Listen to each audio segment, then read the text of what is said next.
하나님의 말씀을 보도록 하겠습니다. 하나님의 말씀은 창세기 2장 25절 말씀입니다. 창세기 2장 25절 제가 읽습니다. 아담과 그의 아내 두 사람이 벌거벗었으나 부끄러워하지 아니하니라. 신약 성경 보겠습니다. 베드로전서 1장 6절로 8절입니다. 베드로전서 1장 6절로 8절 읽습니다. 그러므로 너희가 이제 여러 가지 시험으로 말미암아 잠깐 근심하게 되지 않을 수 없으나 오히려 크게 기뻐하는도다. 너희 믿음의 확실함은 불로 연단하여도 없어질 금보다 더 귀하여 예수 그리스도께서 나타나실 때에 칭찬과 영광과 존귀를 얻게 할 것이니라. 예수를 너희가 보지 못하였으나 사랑하는도다. 이제도 보지 못하고 믿고 말할 수 없는 영광스러운 즐거움으로 기뻐하니 믿음의 결국 곧 영혼의 구원을 받음이라. 한 주 어떻게 사셨습니까? 이번 주는 늦장마가 와서 비가 많이 왔습니다. 비가 많이 올 때는 이런 생각이 듭니다.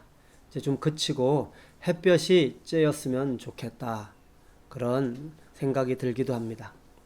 비도 와야 하고 햇빛도 들어야 합니다. 전도서 7장 13절 14절 말씀이 생각나는 한 주였습니다. 하나님께서 행하시는 일을 보라.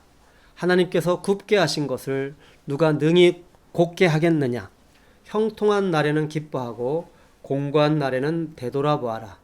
이 두 가지를 하나님이 병행하게 하사 사람이 그의 장래일을 능히 헤아려 알지 못하게 하셨느니라.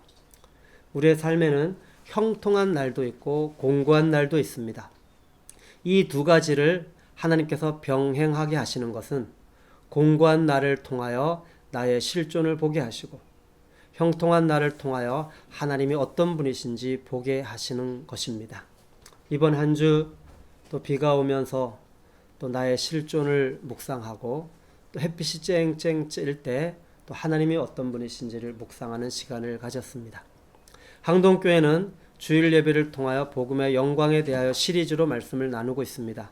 지난주에는 당신에게는 하나님의 권위가 있습니다 라는 말씀을 나누었습니다. 오늘은 복음의 영광 시리즈 마지막으로 당신에게는 하나님의 정서가 있습니다 라는 말씀을 나누도록 하겠습니다.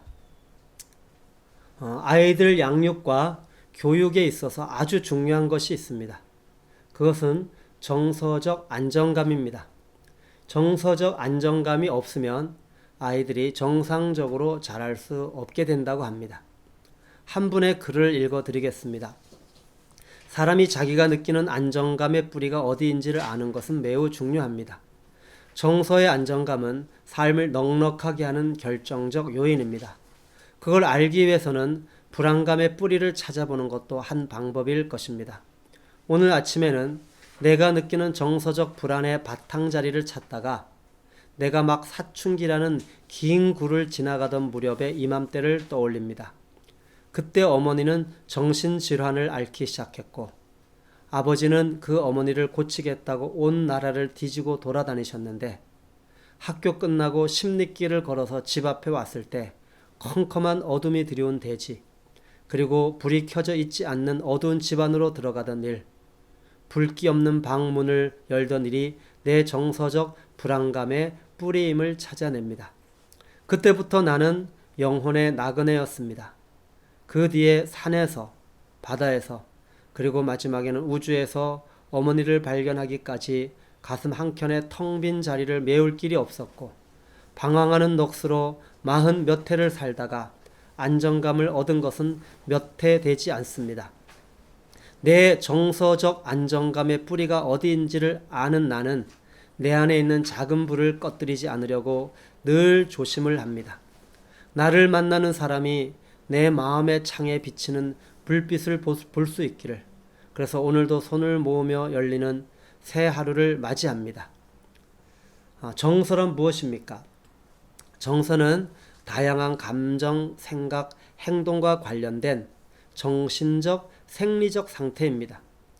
정서는 주관적 경험으로 대개 사람의 기분, 또 기질, 또 성격 등과 관련이 있습니다. 넓은 의미의 감정 가운데서도 급격히 생기는 일시적인 그런 노여움, 두려움, 기쁨, 슬픔, 놀람 등으로 정의하기도 합니다. 그래서 신앙생활에 있어서 이 정서는 아주 중요합니다. 신앙생활을 잘못하고 신앙생활의 장애가 바로 이 내 마음의 정서, 또 좁은 의미로면 감정, 그래서 감정이 상했기 때문이라고 생각을 합니다. 그래서 이 감정을 치유하기 위해서 책도 다양하게 출판되고 또 상한 감정을 치유하는 훈련 과정도 많이 세워지기도 했습니다. 이것을 보통 내적 치유라고 부릅니다. 이 마음 안에 이 정서, 그리고 이 정서의 좁은 의미로 감정. 저도 이러한 과정에서 훈련을 받기도 하였습니다. 저는 훈련을 받으면서 이 그리스도인의 정서적 안정감은 어떻게 주어지는가라는 질문을 하게 되었습니다. 감정보다 더 넓은 의미를 지니고 있는 것이 정서입니다. 그리스도인에게 있어서 정서는 무엇이며 어떻게 주어지는지, 그 뿌리는 어디인지 생각하다가 성경은 어떻게 말씀하고 있는지 생각하였습니다. 성경에서 답을 찾아야 그 답이 완전하기 때문입니다. 하나님께서 창조하신 첫사람 아담은 정서적으로 완전했습니다. 하나님은 아담을 잠들게 하시고 그의 갈빗대를 하나 빼다가 여자를 만드셨습니다. 그리고 그 여자를 아담에게 데리고 오셨습니다. 생전 처음 아무 설명도 없이 아담에게 다가오는 그 여자에게 아담은 전혀 두려워하거나 어색해하지 않고 불안정한 정서가 아니라 안전한 정서로 그렇게 반응을 하면서 감히 이렇게 노래했습니다. 창세기 2장 23절에 이는 내 뼈 중에 뼈요 살 중에 살이라. 이 고백의 의미는 너는 나라는 것입니다. 내가 있어야 너가 있고 너가 있어야 내가 있다는 완전한 사랑의 연합, 완전한 사랑의 고백입니다. 완전한 정서의 반응입니다. 아담 안에 있는 이 완전한 정서는 완전한 하나님의 정서였습니다. 요한일서 4장 18절에 온전한 사랑이 두려움을 내어쫓나니, 이 말씀과 같이 우리의 정서 중 가장 완전한 정서는 사랑의 정서입니다. 원래 아담은 두려움이 없는 완전한 사랑의 정서로 지음을 받았습니다. 그는 하나님의 사랑의 정서를 가지고 있었습니다. 그래서 신앙생활, 특별히 하나님과의 관계에서 이 정서는 아주 중요한 주제입니다. 성경 말씀을 통하여 이 주제가 어떤 의미인지 보도록 하겠습니다. 오늘 우리가 읽은 베드로 전서 1장 6절로 8절의 말씀을 한번 보도록 하겠습니다. 베드로 사도는 초대교회에서 핍박받는 그리스도인들의 마음의 상태를 말하고 있습니다. 여기 보면 여러 가지 시험을 당하였고 이렇게 말합니다. 여러 가지 시험으로 말미암아. 그래서 이 초대교회 성도들은 여러 가지 시험을 당하였고 그 시험으로 근심하게 되는 일이 있었습니다. 그리스도인들에게 시험은 왜 찾아오는 것입니까? 하나님께서 시험을 주시는 목적이 무엇입니까?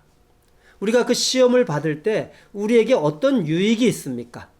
세 가지 유익이 있습니다. 첫째, 이 시험은 참된 신앙과 거짓 신앙을 구별하게 합니다.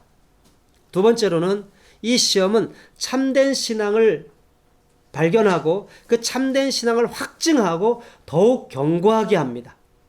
세 번째로는 이 시험은 참된 신앙 외에는 아무것도 남지 않게 합니다. 다시 말하면 시험은 그리스도인에게 아주 유익합니다. 왜냐하면 하나님만 남게 하시기 때문입니다. 하나님은 그리스도인들에게 시험을 허용하셔서 하나님만 남게 하는 놀라운 일을 행하십니다. 그런데 그리스도인들이 이 시험을 통하여 하나님만 남게 되어지는데 이 그리스도인에게 하나님만 남게 하시는 그 과정을 통하여 드러나게 하는 것이 있습니다. 여기 보니까 이 시험을 통하여서 남는 것이 무엇인지 보도록 하겠습니다. 8절에 보면 예수를 너희가 보지 못하였으나 사랑하는도다. 시험을 통하여 그리스도를 향한 사랑의 반응을 하게 됩니다. 또 말할 수 없는 영광스러운 즐거움으로 기뻐하니 사랑의 결과 나타나는 그리스도 안에 있는 기쁨의 반응을 하게 되어집니다. 영광스러운 즐거움, 영화롭게 되는 기쁨입니다. 시험을 통하여 드러나는 것은 그리스도인을 향한 사랑, 그리스도 안에 있는 기쁨, 이것을 얻게 되어집니다. 이것이 나타나게 되어집니다. 이것이 하나님으로부터 주어지는 것입니다. 이것이 바로 하나님께서 주신 하나님의 정서입니다. 사랑의 정서, 기쁨의 정서. 삼위 하나님 안에 서로를 향한 완전한 사랑, 그 사랑의 결과 서로 안에 누려지는 완전한 기쁨, 이것이 바로 하나님의 정서였습니다. 요한복음 17장 5절에 아버지여 창세전에 내가 아버지와 함께 가졌던 영화로서 지금도 아버지와 함께 나를 영화롭게 하옵소서. 24절에 아버지여 내게 주신 자도 나 있는 곳에 나와 함께 있어 아버지께서 창세전부터 나를 사랑하심으로 내게 주신 나의 영광을 그들로 보게 하시기를 원하옵나이다. 하나님 안에 있었던 기쁨의 본질, 근원은 무엇입니까? 그것은 삼위 하나님의 완전한 사랑입니다. 하나님은 사랑이십니다. 하나님의 기쁨의 방식은 무엇입니까? 그것은 삼위 하나님의 완전한 사랑의 행위였습니다. 여기서 우리는 하나님의 정서를 발견합니다. 하나님의 정서는 바로 사랑의 정서입니다. 그 사랑의 정서에서 다양한 또 하나님의 정서들이 나타나게 되어집니다. 근데 이 하나님의 정서를 하나님께서 아담을 창조하시면서 아담에게 주셨다는 것입니다. 그래서 아담은 이 하나님의 정서를 가진 자였습니다. 하나님께서 창조하신 그 인간의 영혼에는 두 가지 기능이 있습니다. 이 기능을 통하여 하나님께서 주신 정서가 무엇인지 구체적으로 생각해 보려고 합니다. 잘 들어보십시오. 인간의 영혼의 두 가지 기능. 첫 번째는 이 지각을 하고 옳고 그름을 분별하는 기능입니다. 이것을 통하여 영혼은 여러 가지 사물들을 분별하고 살피고 판단합니다. 이 기능을 지성이라고 부릅니다. 영혼에는 지성의 기능이 있습니다. 두 번째 기능은 이 영혼이 살피고 생각한 것들에 대하여 어떤 식으로든 그 마음이 기울어지게 하는 기능이 있습니다. 마음이 기울어지게 하는 기능. 영혼이 어떤 사물을 무심하고 무감각한 구경꾼으로 바라보는 것이 아니라 싫어하든지 좋아하든지 즐거워하든지 불쾌하게 하든지 찬성하든지 반대하든지 하게 되는 것입니다. 이러한 기능은 여러 가지 이름으로 불립니다. 때로는 그것을 우리는 이렇게 표현하게 됩니다. 성향. 아, 저 사람은 저런 성향을 가지고 있어. 그 성향은 마음을 기울어지게 하는 기능입니다. 그리고 그 성향에 의하여서 이제 어떤 작용의 행위들이 나타납니다. 그것을 의지라고 합니다. 그 성향을 가지고 행위로 나타나죠. 그것을 의지라고 합니다. 이러한 기능의 실행과 관련하여 그 생기는 그 마음을 종종 그걸 영어로는 하트, 심정이라고 부릅니다. 그래서 영혼의 성향과 의지는 이 마음 안에서 일어나는 것입니다. 이 마음 안에서 지각하고 옳고 그름을 분별하는 기능인 지성의 기능으로 분별을 합니다. 그리고 그 생각한 것에 대하여 어떤 사물에 대하여 어떤 대상에 대하여 그 마음이 기울어지게 하는 것이 바로 인간의 성향이고, 그리고 성향으로 그 성향에 결정되어져서 그 작용하는 행위를 의지라고 합니다. 이 모든 것이 마음 안에서 일어나는 일입니다. 이 영혼의 기능이죠. 이러한 성향과 의지의 기능은 이제 두 가지 방향으로 나타나는데, 하나는 보고 있는 대상을 인정하는 방향으로, 그래서 그걸 기뻐하면서 그 대상을 향해 마음이 기울어지는 방향으로 나타납니다. 또 다른 하나는 보고 있는 대상을 인정하지 않고 그것에 대해서 불쾌감과 반감을 가지고 거부감을 나타내는 방향으로 나타납니다. 영혼의 성향과 그 의지의 작용들이 이렇게 두 방향으로 나타나는데, 이때 강도는 나타날 때 그 강도는 약하기도 하고 강하기도 합니다. 그래서 호감 어린 모습으로 나타나거나 불쾌감을 부르는 모습으로 나타나거나 또는 친근감이나 거부감을 보이는 경우에도 그 정도의 차이가 있습니다. 이 반응의 차이가 있다는 것이죠. 냉정함과 별로 다를 바 없는 다소 차분한 반응도 있고 찬성이나 불쾌감, 호감이나 반감이 상대적으로 더욱 강력하게 표출되는 경우도 있습니다. 이런 경우에는 정도가 갈수록 강해져서 급기야 영혼이 격렬하고도 민감하게 행동하게 되는데 그때 영혼의 작용들은 아주 강력한 힘을 가지게 됩니다. 이러한 기능의 행사들에 관련된 마음을 심정이라고 부르는데 이 기능이 더욱 격렬하고 예민하게 막 나타날 때 이것을 가리켜서 정서라고 합니다. 영혼의 기능에 대하여 다시 생각해 봅니다. 지각하고 옳고 그름을 분별할 수 있는 기능인 정서, 그 영혼이 살피고 생각한 것들에 대하여 어떤 식으로든 마음이 기울어지게 하는 성향, 그 성향에 의해 결정되고 지배받는 작용행위인 의지, 그 영혼의 이 기능이 격렬하고 예민하게 행사되는 것이 정서입니다. 다시 말하면 영혼의 반응이 정서라는 거예요. 영혼의 반응이 정서예요. 그래서 영혼의 의지와 정서는 서로 다른 기능이 아닙니다.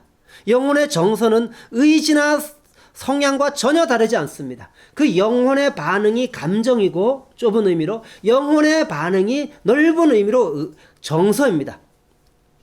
영혼이 어떤 것을 좋아하거나 잘 들어보세요. 어떤 것을 좋아하거나 호감을 갖되 그 정도가 매우 크고 뚜렷하며 생동력 있게 드러난다면 그것은 사랑의 정서입니다. 만일 어떤 것에 대하여 싫어하거나 반감을 가지는 정도가 크다면 그것은 증오의 정서입니다. 현재 눈앞에 존재하지 않는 것을 향하여 생각을 하면서 의지가 작용하는 경우에 영혼은 그것을 향하여 어느 정도 기울어지게 되는데 이 기울어지는 것이 내가 감지될 정도라면 그것은 소원의 정서입니다. 소원의 정서. 보이지 않는 것에 내가 반응을 하는 거예요. 이걸 소원의 정서라고 합니다. 영혼이 현재 눈앞에 보여지는 존재하는 것을 인정하는 경우에 정도의 차이는 있겠지만 의지의 모든 행사 속에는 어느 정도의 그 즐거움과 기쁨이 있습니다. 만일 그 즐거움에 상당한 정도라면 그렇게 반응을 하고 있다면 이것은 기쁨이나 즐거움의 정서입니다. 만일 존재하는 어떤 것에 대하여 의지가 부정적인 반응을 보인다면 영혼은 어느 정도 불쾌한 느낌을 가지게 됩니다. 일대 불쾌감이 점점 자라고 있다면 그것은 슬픔과 비애의 정서입니다. 그 외에도 여러 정서가 있죠. 위와 같은 반응하는 것을 통하여 정서의 본연의 자리는 육체 몸이 아니라 마음이라는 것을 알게 됩니다. 마음의 나타남의 현상, 마음 안에 이 감정의 나타남, 마음의 반응, 이것이 바로 정서라는 것을 알게 됩니다. 그래서 정서에는 두 종류가 있습니다. 크게. 첫 번째는 영혼으로 하여금 어떤 대상에 친밀하게 달라붙게 하고 그것을 추구하게 하는 정서입니다. 이 정서는 사랑, 소원, 희망, 기쁨, 감사, 만족 등의 정서입니다. 또 하나는 대상에 대하여 반감을 가지고 멀어지게 하여 반대 방향으로 나아가도록 하는 정서입니다. 이 정서는 미움, 두려움, 분노, 슬픔 등의 정서입니다. 그래서 하나님께서 아담에게 영혼을 주셨습니다. 그 영혼의 기능에 대해서 제가 얘기를 했죠. 그 영혼의 반응이 정서입니다. 그래서 하나님을 향하여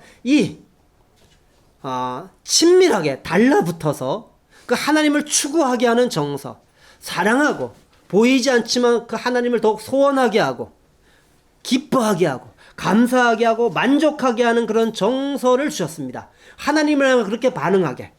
그리고 사단을 향하여 미워하고 분노하도록 하게 하는 그런 정서를 주셨습니다.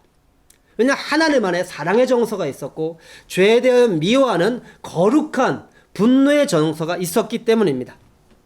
그래서 영혼의 성향과 영혼의 의지의 활발하고 생동적인 행사를 정서라고 한다고 하였습니다. 바로 이 정서는 참된 신앙을 이루게 됩니다. 정서가 참된 신앙의 어떤 의미인지 세 가지를 지금 생각해 보려고 합니다. 첫째, 정서는 영혼 의지의 행사입니다. 하나님께서 인정하시는 참된 신앙은 우리가 선한 열심을 가져야 하며 열심을 품고 우리 마음이 신앙에 활발하게 참여하는 것입니다. 로마서 12장 11절 말씀에 부지런하여 게으르지 말고 열심을 품고 주를 섬기라. 신명기 10장 11절에 이스라엘아 내 하나님 여호와께서 내게 요구하는 것이 무엇이냐? 곧 내 하나님 여호와를 경외하여 그의 모든 도를 행하고 그를 사랑하며 마음을 다하고 뜻을 다하여 내 하나님 여호와를 섬기고.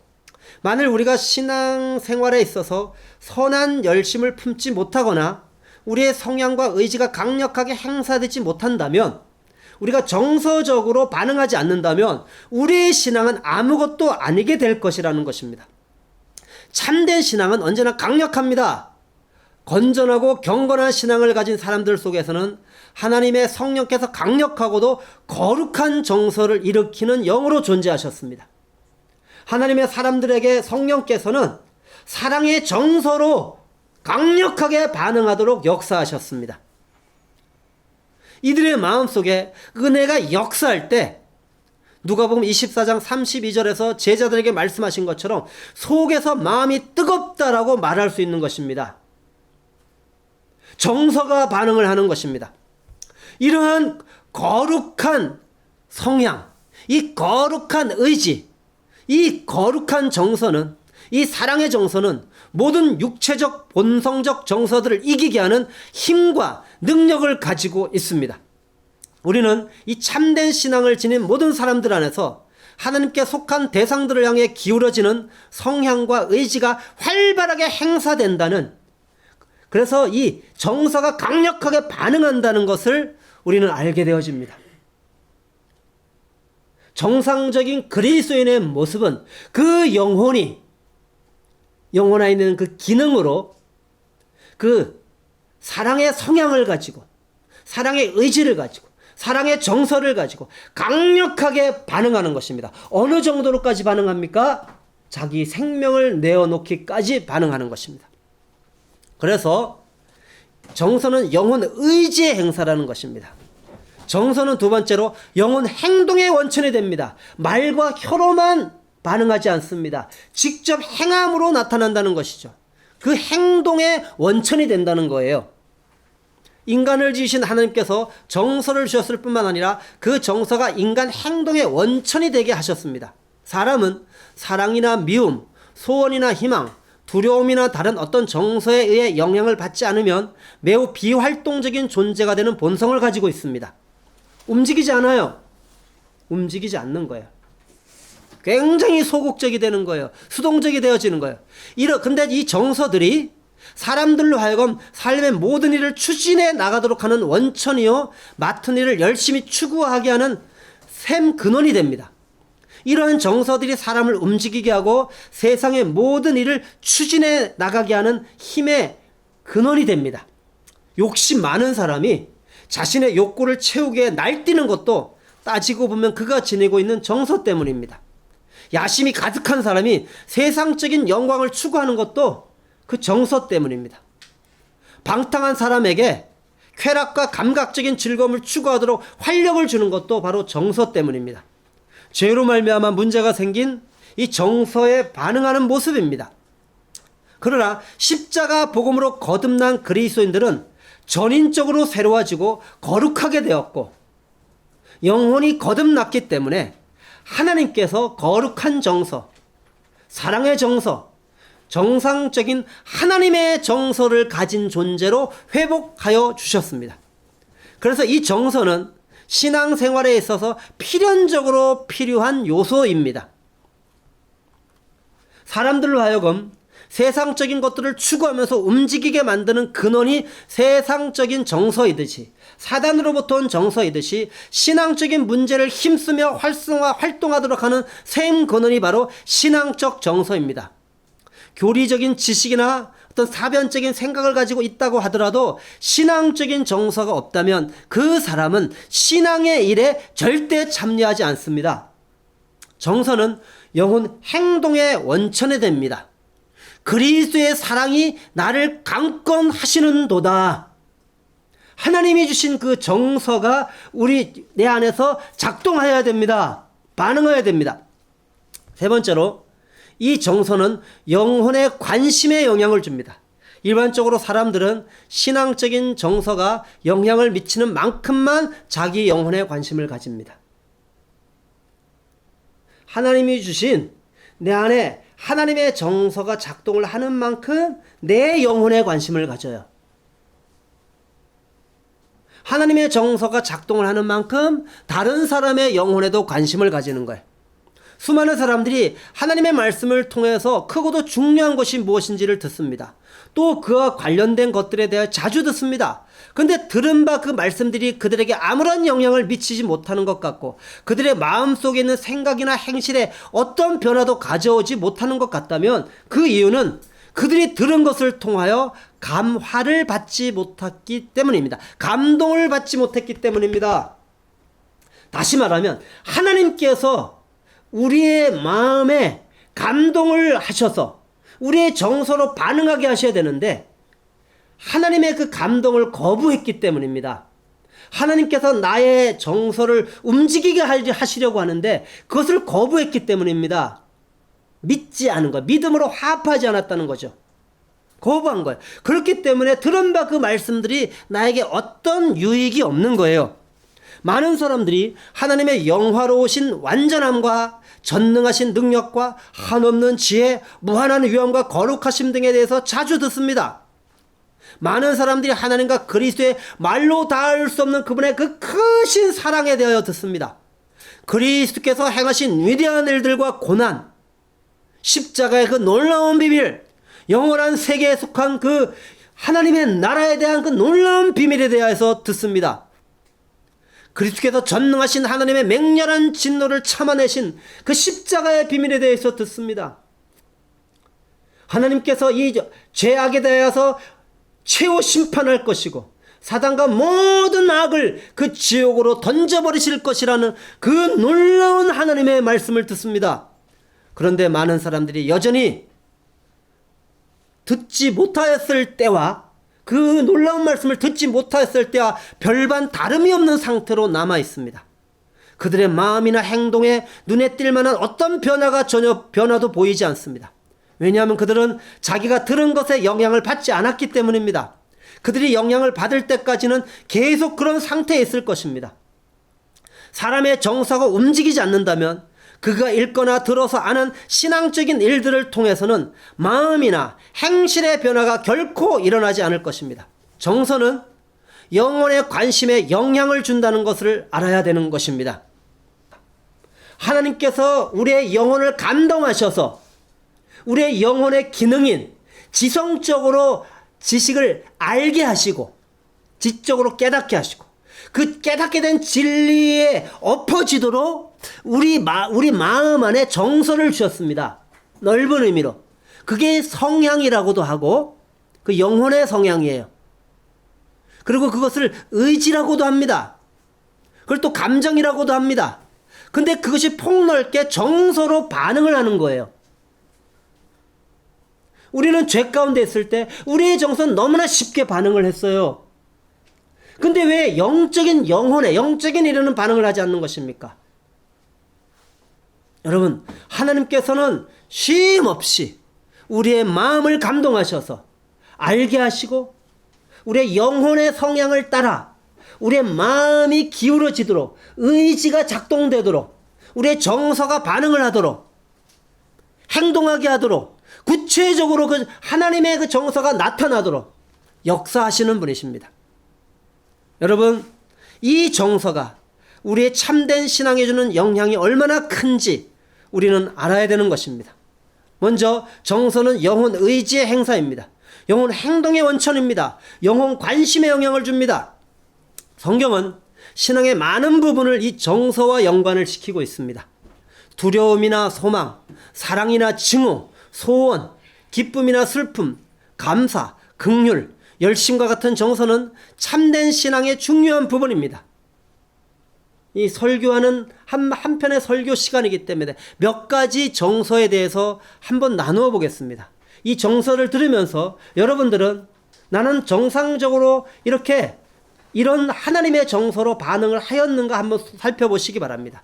두려움의 정서가 있습니다. 성경은 신앙과 거룩한 두려움을 관련시키고 있습니다. 성경은 하나님 앞에서 떨며 두려워하여 그 육체까지 떨게 하는 것이 신앙적인 사람들의 특성이라고 말씀하였습니다. 그래서 성경에서 하나님의 사람들을 하나님을 두려워하는 자들, 여호와를 두려워하는 그들이라고 표현하였습니다. 출애굽기 1장 17절에 보면 그러나 산파들이 하나님을 두려워하여 애굽 왕의 명령을 어기고 남자 아기들을 살린지라. 참된 신앙이 어떻게 나타납니까? 하나님을 두려워하는 정서로 나타나는 것입니다.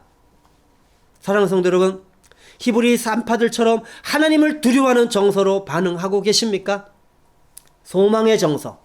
성경은 하나님과 하나님의 말씀에 계시된 약속들에 대한 소망 역시 참된 신앙의 매우 중요한 부분으로 자주 말씀하셨습니다. 성경은 소망이 성도들의 특성으로 자주 언급하고 있습니다. 시편 146편 5절에 야곱의 하나님을 자기의 도움으로 삼으며 여호와 자기 하나님에게 자기의 소망을 두는 자는 복이 있도다. 여러분, 하나님에게 자기의 소망을 두는 자, 하나님을 향하여 소망의 정서로 반응하는 자.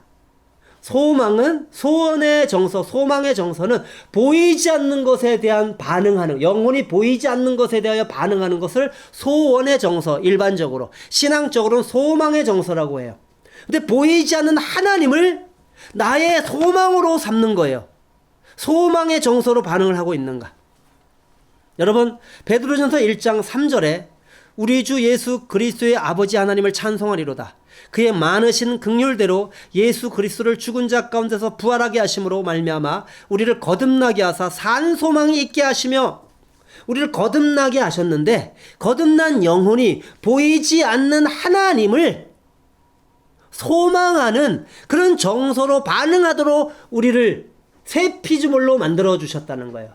거듭난 새 피조물의 특징, 그 영혼의 기능 안에 바로 보이지 않는 하나님을 향하여 반응하는 소망의 정서를 주셨다는 거예요. 여러분, 현실 속에서 하나님을 나의 도움으로 삼고 보이지 않는 하나님의 나라를 바라보는 소망의 정서로 지금 반응하고 계십니까? 하나님께서 우리에게 하나님의 정서를 주셨고 하나님의 정서를 가진 자로 창조하셨다는 그 원형을 들으면서 우리가 어떻게 하나님과 관계하며 신앙생활을 해야 되는지 생각해 보신 적이 있으십니까? 기쁨의 정서. 성경은 거룩한 기쁨을 참된 신앙의 중요한 부분으로 말씀합니다. 시편 97편 12절 의인이여 너희는 여호와로 말미암아 기뻐하며 그의 거룩한 이름에 감사할지어다. 시편 33편 1절 너희 의인들아 여호와를 즐거워하며 여호와로 말미암아 기뻐하며. 하박국 선지자는 나에게 이 땅에서 육으로 기뻐할 수 있는 모든 것들이 다 사라진다 할지라도 구원의 하나님으로 말미암아 기뻐하리로다. 여러분, 하나님께서 우리에게 우리의 영혼이 바로 하나님을 향하여 기뻐하도록 그런 정서를 주셨습니다. 하박국 선지자와 같이 아무것도 없을지라도 구원의 하나님으로 인하여 기뻐하는 기쁨의 정서로 반응하고 계십니까? 슬픔의 정서. 성경은 신앙적인 슬픔, 애통, 상한 마음도 참된 신앙의 아주 중요한 부분을 말씀하셨습니다. 마태복음 5장 4절에 애통하는 자는 복이 있나니. 시편 34편 18절 여호와는 마음이 상한 자를 가까이 하시고 충심으로 통회하는 자를 구원하시는도다. 시편 51편 17절 여호와께서 구하시는 제사는 상한 심령이라. 하나님이여 상하고 통회하는 마음을 주께서 멸시하지 아니하시리로다. 우리가 슬픔의 정서, 애통하는 정서를 가지고 하나님 앞에 반응할 때, 영혼들을 향하여 반응할 때 하나님이 기뻐하신다는 것입니다. 사랑하는 성도 여러분, 자신의 죄를 발견하고 하나님 앞에서 상하고 통회하는 슬픔의 정서로 반응하셨습니까? 영혼들을 바라보면서 그들을 정말로 불쌍히 여기는 그런 긍휼의 정서로 반응하셨습니까? 긍휼, 신앙에 있어서 아주 중요한 정서입니다. 성경에서 말하는 선한 사람들은 바로 이 긍휼의 정서의 지배를 받았습니다. 긍휼히 여기는 자는 복이 있나니 가난한 사람을 학대하는 자는 그를 지으신 이를 멸시하는 자요 궁핍한 사람을 불쌍히 여기는 자는 주를 공경하는 자니라. 신앙의 척도가 바로 그 긍휼의 정서로 반응하는 것입니다. 감사의 정서, 참된 신앙이 나타날 때 크게 행사되는 하나의 정서는 은혜에 감사하는 말입니다. 하나님께 감사하고 참매의 제사를 드릴 때 나타나는 정서입니다. 시편을 보면 이 감사의 정서가 도배가 되어져 있습니다. 거룩한 정서, 성경에서 만나는 가장 탁월한 그 성도들의 신앙은 거룩한 정서들로 이루어져 있습니다. 다윗은 하나님의 마음에 합한 사람이었습니다. 시편을 통해서 그의 신앙을 생생하게 보여줍니다. 그가 우리에게 남긴 거룩한 노래들은 경건하고 거룩한 정서들의 표현입니다. 자기 자신과 다른 사람들의 죄에 대하여 돌이켜 회개하며 거룩한 정서로 반응하였습니다. 사랑하는 성도 여러분, 죄에 대하여 하나님께서 주신 거룩한 정서로 반응하고 계십니까? 마지막 한 가지를 나누려고 합니다. 모든 정서들이 있지만 그 정서들을 함축하는 가장 놀라운 모든 정서의 근원인 정서가 있습니다. 그것은 바로 사랑의 정서입니다. 여러 정서들 가운데 으뜸되고도 샘 근원이 되는 것으로서 성경은 그 정서들을 언급할 때 사랑의 정서로 함축하여 표현합니다. 그래서 우리의 복되신 주님께서 율법 가운데 가장 큰 계명이 어느 것이냐는 질문을 한 율법사에게 이렇게 대답을 하신 것입니다. 누가복음 10장 25절로 37절에 보면 율법사가 어느 날 예수님에게 찾아와서 이렇게 질문을 했습니다. 선한 선생이여, 내가 무엇을 하여야 영생을 얻을 수 있습니까? 이 질문을 받고 예수님께서 대답을 해주셨습니다. 그것은 하나님을 사랑하고 이웃을 사랑하는 그 율법을 행하는 것이다. 율법을 행하면 너가 영생을 얻게 될 거야. 율법사는 예수님의 말씀을 듣고 나는 모든 율법을 다 지켰습니다.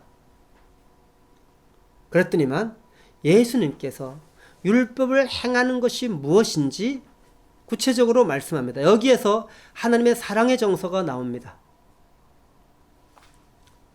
그래서 강도 만난 자의 예화를 통하여서 강도 만난 자에게, 그 영혼에게 이 하나님의 사람이라고 하는 사람들이 어떻게 반응하는지, 하나님의 사람이라고 하는 그 사람이 그 영혼으로, 그 마음으로 어떻게 반응하는, 영혼의 기능이 어떻게 작동하는지를 아주 구체적으로 말씀합니다. 그래서 강도 만난 자를 첫 번째 제사장이 만났습니다.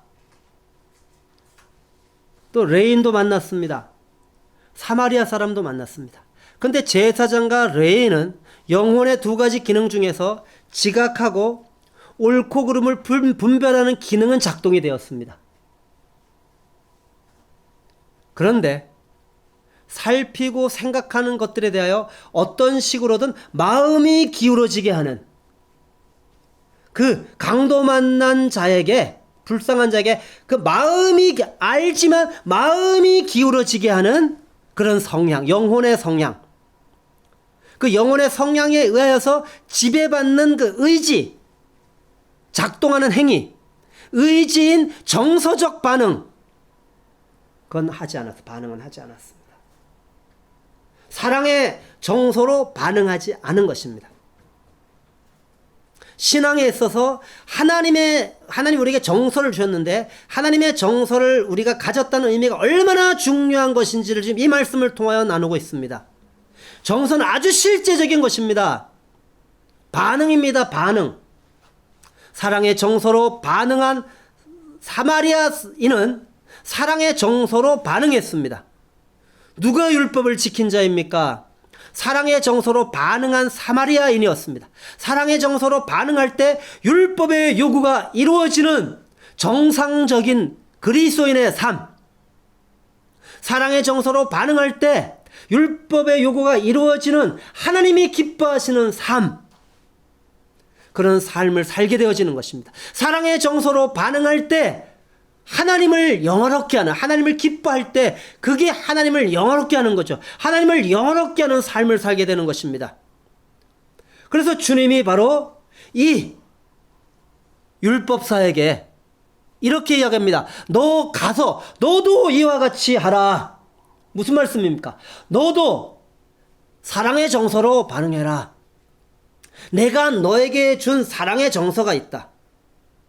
사랑의 정서로 반응해라. 사랑의 정서로 반응하기 위해서는 우리의 정서가 회복되어져야 됩니다. 율법사는 그 레인과 제사장들은 반응할 수 없었죠. 종교적이었을 뿐입니다. 사랑의 정서가 회복되기 위해서는 정서의 근원인 마음의 변화가 일어나야 됩니다. 마음의 변화가 일어나지 않으면 그 마음으로부터 그 영혼, 죄 가운데 있는 그 영혼의 반응은 여전히 지식적일 뿐일 것입니다.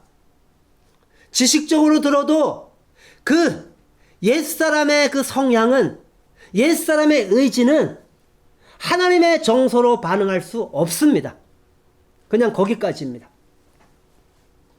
그런데 하나님께서 십자가의 복음으로 우리의 마음을 변화시켜 주시면, 우리가 회심을 하게 되어지면, 우리의 마음의 변화가 일어나면, 우리의 영혼이 거듭나면 우리의 그 영혼 안에, 마음 안에 그 기능들이 정상적으로 작동하게 되어집니다. 하나님의 진리의 말씀을 듣고 그것이 옳다라고 분별할 뿐만 아니라, 지성적인 작용으로 분별할 뿐만 아니라, 이제 그 분별한 진리에 내 마음이 기울어집니다. 그래서 그 거듭난 영혼의 성향이 그 마음으로 기울어집니다. 그리고 그 의지가 행하게 합니다. 이것을 정서라고 합니다. 넓은 의미로. 감정으로 반응합니다. 이것을 정서라고 합니다. 하나님의 정서라고 합니다. 여러분, 신앙은 하나님의 정서로 반응하는 것입니다. 하나님의 정서로 반응하는 것이 바로 정상적인 신앙입니다. 바울은 사랑의 정서에 대하여 어떻게 생각하는지 고린도 교회에 보낸 편지를 통하여 말씀하였습니다. 고린도전서 13장 1절로 13절 말씀에 보면 사랑장이라고 합니다. 바울은 여기서 없으면이란 표현을 반복하여 사용하고 있습니다. 무엇이 없으면? 사랑이 없으면 우리의 신앙은 헛될 뿐입니다. 사랑이 없으면 울리는 꽹과리와 같을 뿐입니다. 사랑이 없으면 사람들을 짜증나게 하고 고통스럽게 할 뿐입니다. 사랑의 정서로 반응하지 않으면, 이것이 없으면 우리의 신앙은 아무것도 아니라는 것입니다. 이것이 없으면 나에게는 아무 유익이 없습니다. 역설적인 표현입니다. 사랑이 있어야 한다는 것입니다. 모든 것이 다 있어도 사랑이 없으면 아무것도 아니라는 것입니다. 사랑은 지성과 내 이 영혼의 성향과 이 의지와 그리고 하나님의 정서로 반응하는 것 전체를 포함한 것이 바로 사랑입니다. 사랑은 추상적이 아니라 사랑은 아주 실제적인 것입니다. 그래서 말과 혀로만 사랑하지 말고 뭐예요? 정서로 반응하라는 거예요. 전인격적으로 반응하라는 거예요. 전인격적으로. 사랑이 없으면 아무것도 아니죠. 믿음, 소망, 사랑, 이 세 가지는 항상 있을 것인데, 그러나 분명하게 알아야 되는 것은 그 중에 제일은 사랑이라는 것입니다. 우리의 신앙에 하나님의 사랑의 정서로 반응하지 않으면 신앙은 아무것도 아닌 것이 됩니다. 바울은 신앙에 있어서 사랑의 정서는 가장 큰 것이며 가장 중요한 것이라고 말하고 있는 것입니다. 사랑의 정서로 작동하게 하는 것이 바로 하나님이 우리에게 주신 믿음의 선물입니다. 믿음입니다. 믿음이 작동하려면 바로 사랑의 그 정서가 움직여야 되는 것입니다. 그래서 하나님은 우리에게 은혜로 성령으로 말미암아 우리를 감동하시는 것입니다. 우리의 영혼을 감동하는 것입니다. 그 사랑의 정서가 작동하도록 내가 얼마나 크나큰 죄인인지 다양한 정서들이 작동을 하는 것이죠. 하나님의 정서로 우리의 정서를 이렇게 터치하는 거예요.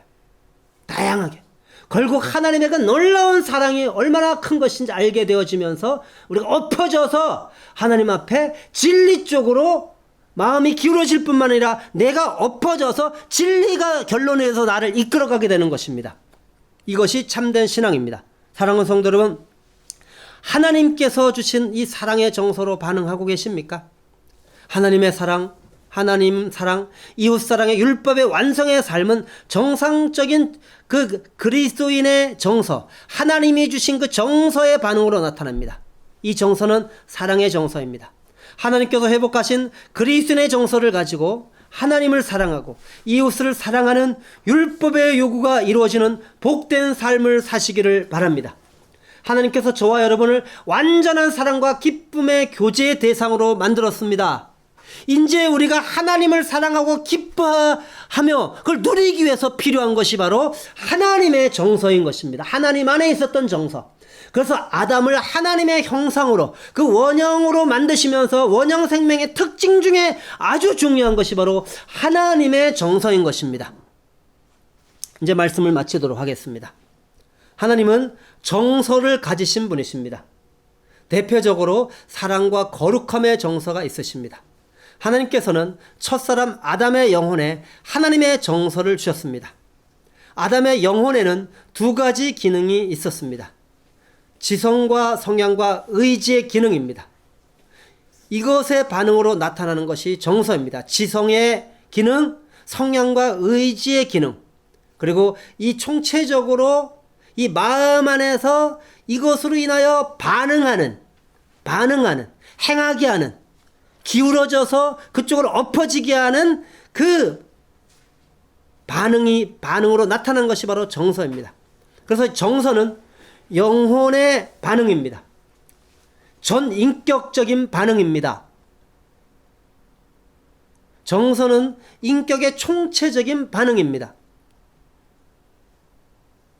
정서는 바로 영혼의 행동의 원천이 됩니다. 그래서 정서는 영혼의 관심에 영향을 줍니다. 이 정서로 하나님을 알고 하나님을 향하여 정상적으로 반응하게 되는 것입니다. 사단은 인간의 생명에 죄를 집어넣음으로 말미암아 정서의 근원인 만물을 만물보다 부패하게 만들었습니다. 이때부터 인간의 정서는 망가졌고 하나님의 정서로 반응할 수 없게 되었습니다. 정서에 문제가 생겼기 때문입니다. 정서에 문제가 생긴 죄인들은 정상적인 하나님이 원하시는 반응을 할 수가 없습니다. 관계에서 정상적인 반응을 하지 못해서 관계가 깨어지고 그 삶이 고통스러워지며 삶이 너무나 힘들게 되어지는 것입니다.